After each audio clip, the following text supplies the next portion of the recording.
What a tremendous match. And we continue our card now as we're getting into more of the tag team portion of the night. Next up, the FDF, the rookies on the block.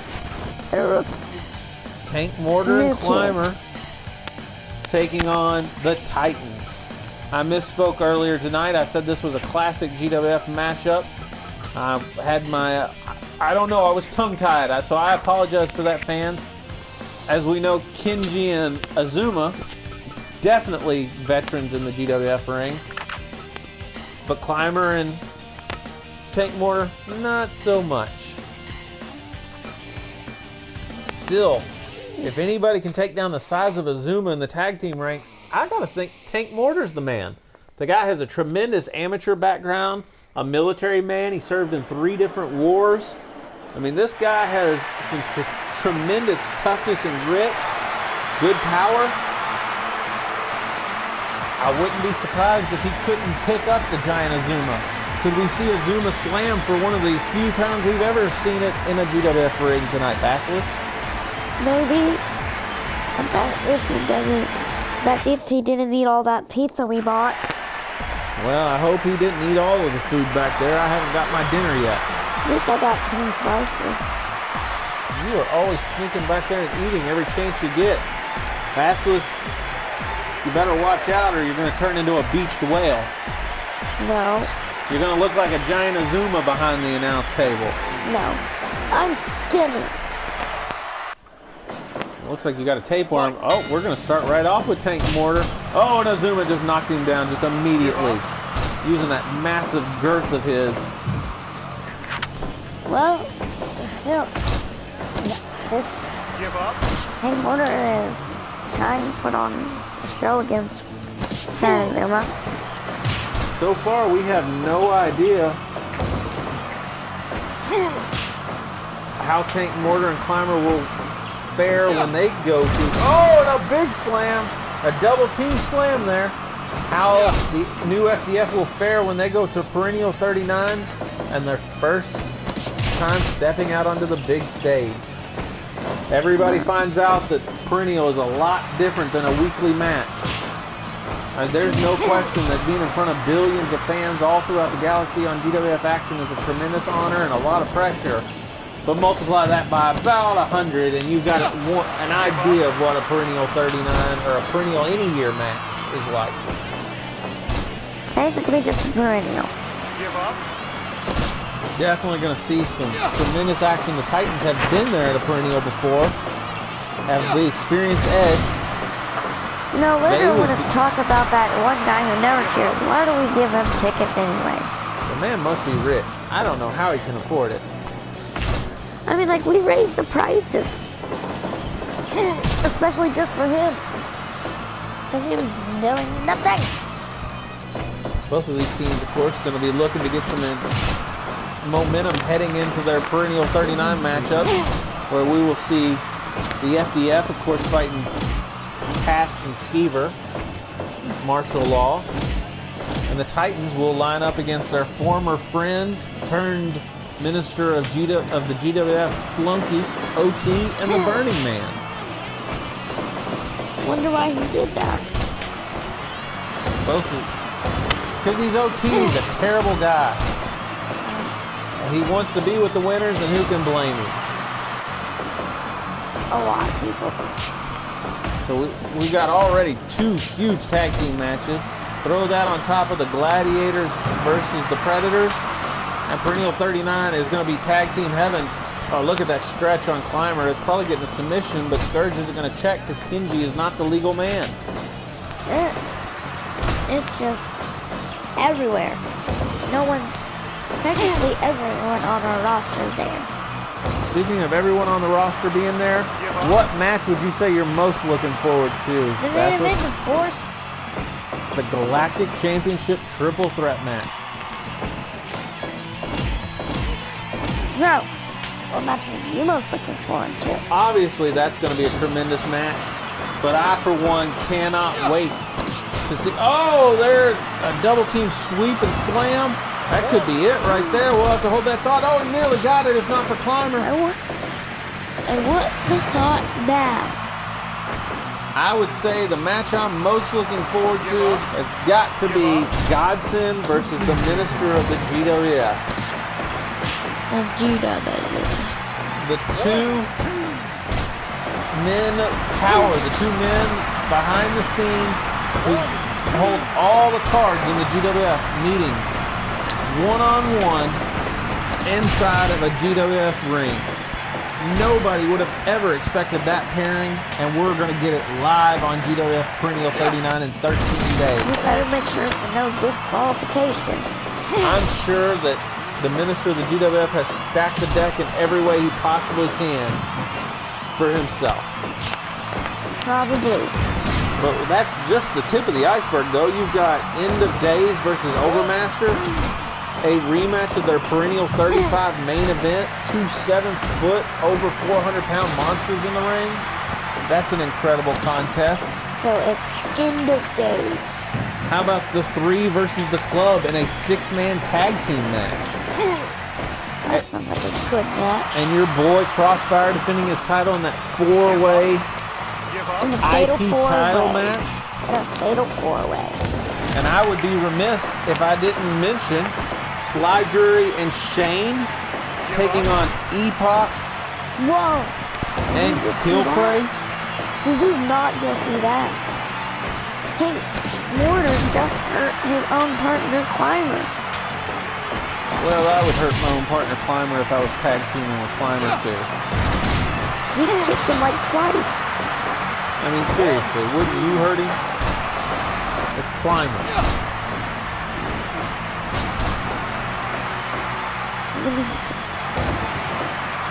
Climber leaving him open.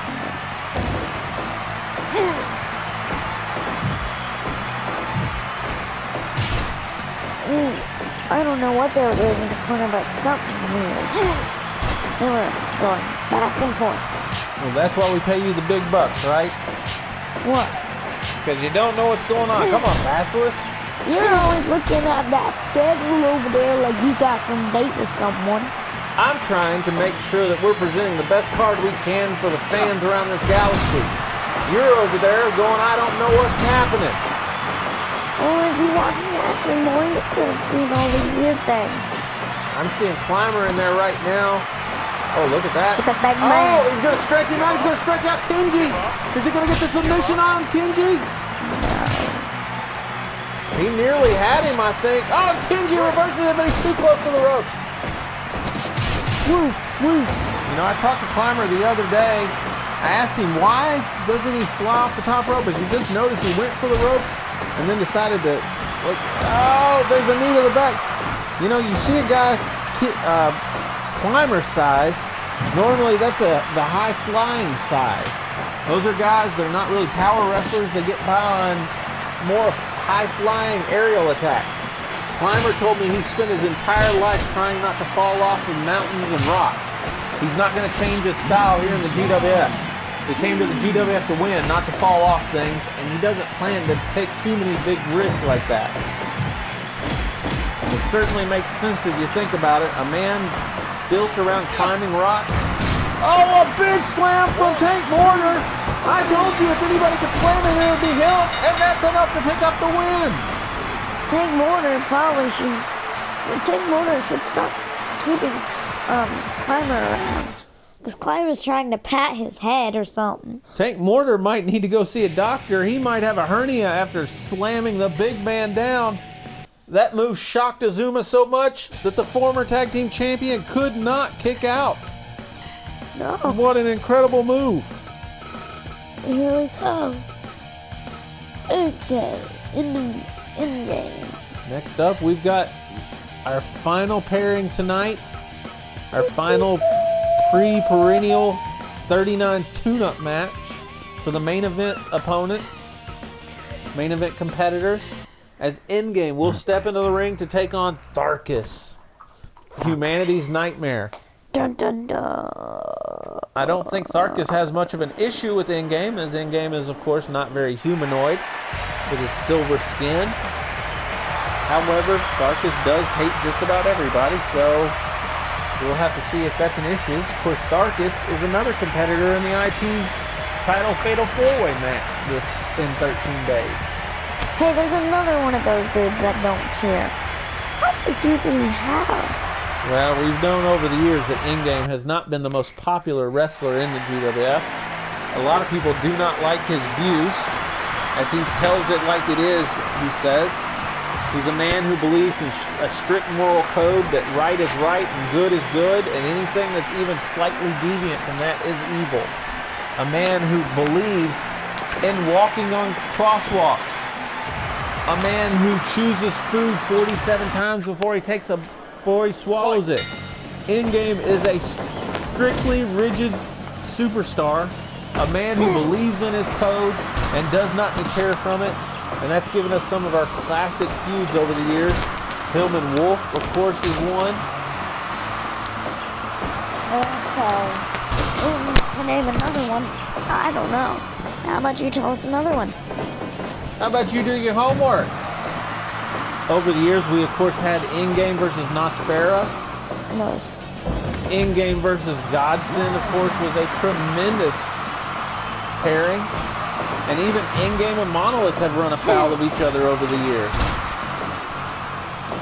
But I would say when we're talking about the fans' appreciation for In-Game, no feud has ever meant more than the In-Game versus Wolf series, where both men had their fans lined up on their side and both had their detractors. In-Game has battled through the oh, nice Northern Lights suplex. Nearly picks up an early win just 3 minutes into the match. Oh, and he misses with the Ultimate Leap. Had he hit that, that would have been it. Wow. He might still have him already. In-Game is not wasting time. In-Game has put in a number of years here in the GWF. A 6-time Galactic Champion. One of the only to be able to say that. One of only 3 men. And in 13 days, he can become the first man to ever say he is a 7-time Galactic Champion. Yeah, well, everyone can say that. Sometimes that's true. Good point there, Bachelor. Oh, another Northern Light suplex right on the floor. In-Game is just absolutely dismantling him. Of all the perennial 39 main event competitors, you've got to give... Oh, knock him over the top rope. Just a poke in the eyes. So, oh, a blatant low blow. Come on, ref. I was about to say up to this point, you would have to give In-Game the advantage heading into the perennial as he has absolutely manhandled Darkus. Yeah. But Humanity's Nightmare has suddenly come to life. Well, he's not He's done a lot of blatant low blows, but still. too many low blows. 1, 2. The cross body block, I didn't think he'd get him. We have not seen him pull out the Ultimate Leap yet. He nearly went for it. I would hazard a guess that would finish the match right there. But In-Game is just showing that he can do a little bit of everything. At Perennial 39, all it's going to take though is one Ultimate Leap, and we could have a new Galactic Champion. Well, Oh, Shining Wizard kick. That's it. 2, 3, 4. In-Game picks up the win. Yet another win. All 3 Perennial 39 main event competitors winning tonight. The biggest winner, though, from the IP title match, Uritar, the only man not to compete tonight. You know, he's got to be sitting pretty, knowing that he didn't lose a match. he's the only man on our roster not competing tonight. Huh. Well, there are plenty of men not competing tonight on our roster, but if you're talking about men that are competing at Perennial 39 in the IP title match, yes, he's the only one not to compete. Is there anyone not in our roster not competing at Perennial? There are still a few people not competing, but we still have a few days left to solidify the Perennial 39 roster. The fight card, there is still a chance that we could add even more matches. Yes, we could. So at this point, I don't know. In fact, just after the last match, we saw Demon Godson chokeslam Havoc onto his Galactic Craft, and now those two will meet at the Perennial one-on-one in a special death match. I'm not sure what the rules of that are, but that sounds incredible. Wow. So new matches are being signed every moment. We will Everyone's have to see just- what happens next. Everyone's just trying to get a match. Well, of course, you want to be on the perennial. The perennial not only means more money, but it also means higher status. It means a chance to move up on the card. If you're in a championship match, of course, it means the championship. If you're not in a championship match, it could move you up into title contention. We've seen that happen. A great perennial showing has led to many a championship matches in the past. I wonder what's gonna happen. I don't know, but right here we've got an 8-man tag match. Yeah. Look at this. Pendragon, Avarice, and the Ultimate Fighters all coming down together. This is going to be a tremendous match. You know, Scourge can't keep 2 men straight in the ring. How's he going to keep 8 men straight? I don't know if he can. This is going to be something else here. We haven't seen an 8-man tag match this year on GWF Action, but here we are. And returning to the ring, Castellex, after their near victory over the Gladiators 2 weeks ago, when Moog made the last-second mistake. Remember, they were going right down to the wire. Time limit was about to expire, and Moog got a little too close to the Gladiator corner, made a rookie mistake. He says he's learned from his mistake. He's out here now with former tag team champion Demolition. Castellex looking to make their mark on the GWF. Yes, they are. And of course, only 2 men will be allowed in the ring at once. That's the normal. But I don't know how Scourge is going to keep all these men out of here. I would imagine that this one is going to break down into just pure chaos before too long. What if the Pendragon's match? They have not told me yet if they have a name. And here comes Pendragon in. Oh, Pendragon and Clinch going to work well together. Oh, V-trigger knee right to the head. Clinch going for an arm bar. Of course, he's not the legal man, so that doesn't matter. I guess Axe would argue that it matters. He doesn't want to be stuck in an arm bar. In the Army of One. Oh, big mistake. Let's Axe tag out. Oh, and there's Sentinel right on top. Again, Sentinel. Sentinel is the, as I've been told, the better worker of the two, the better wrestler and in-ring technician. One of the top athletes on Castellex. Yes, the tag team is named after the planet. And yes, the planet was brought into this universe by godsend through a warp hole, as I've been told. Scientists are still trying to figure out what the long-term effects will be on our galaxy. So right now it seems to be okay. But yes, Castellex here, representing their home race, a very secluded planet. They typically do not deal with outsiders in any way. So Godsend is one of the first outsiders they have had any contact with. And here's the big Moog. They tell me that Moog is one of the biggest, strongest men on Castellex. Interesting to note, Moog claims to have unlimited endurance. The man says he doesn't even sweat or breathe hard.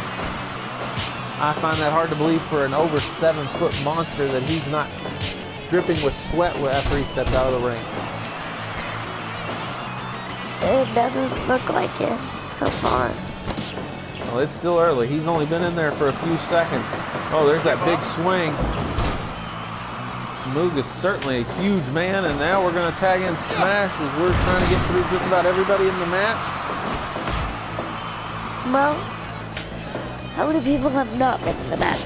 I think at this point, everybody has made it into the match. Oh, nice neck breaker from Smash on the shoot. Clint misses that charge. I wonder. Of course, Demolition and the Ultimate Fighters, these two are no strangers to each other. And we are still in, I believe, the feeling out process. There's always a feeling out process in any match. And normally in a singles match, you'll see it start to ramp up about this point. Tag team matches, we've noticed they went a little bit longer.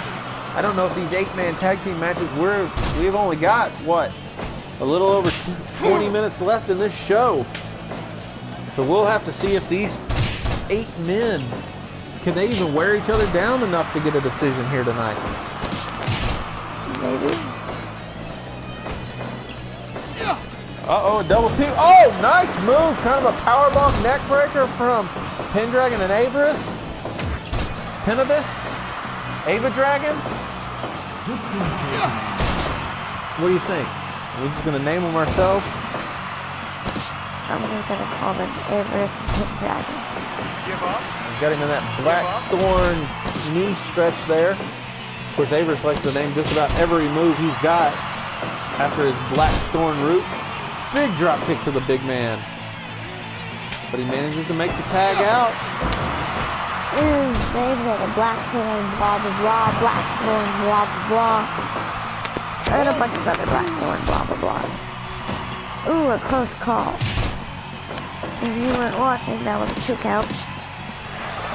Oh, just stretched him out right in front of his own corner.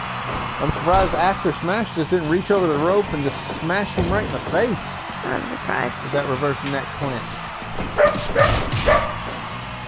Well, and tag out.